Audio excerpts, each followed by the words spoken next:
बिस्मिल्लाहिर्रहमानिर्रहीम। बड़ी दफ़ा हमें काम चोरी थोड़ा सा सुकून देती वक्ती हमारा वक्त निकल जाता है, लेकिन उसके नतीजे में जो हम शख्स बनते हैं वो मुआशरे के लिए और हमारे लिए दोनों के लिए मुफीद नहीं होता। और हमारी आने वाली नस्ल अगर हमें देखे तो वो यकीनन कहे कि मैं या आप या जो काम चोर है वो एक मुफीद शहरी नहीं है।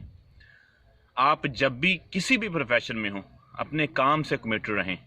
काम से मोहब्बत करने वाले एक तो ज़िंदगी बेहतर गुजारते हैं, आखिरी सांस तक जीते हैं, और दूसरा माशरे को कुछ ना कुछ डिलीवर करके जाते हैं।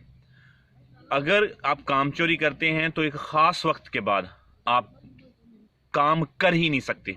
आपकी वो आदतें इतनी मैच्योर हो चुकी होती हैं, आपको उस फील्ड का इल्म नहीं आता, और इसका नतीजा ये होता है कि जो आपको देखता है वो बातें सुनाता है, और आप भी हर वक्त दूसरों का आसरा भांपते हैं। आपका काम सबसे आखिर में होता है, क्योंकि जब लोग काम मुकम्मल कर लेते हैं तो किसी के काम की तरफ देखते हैं।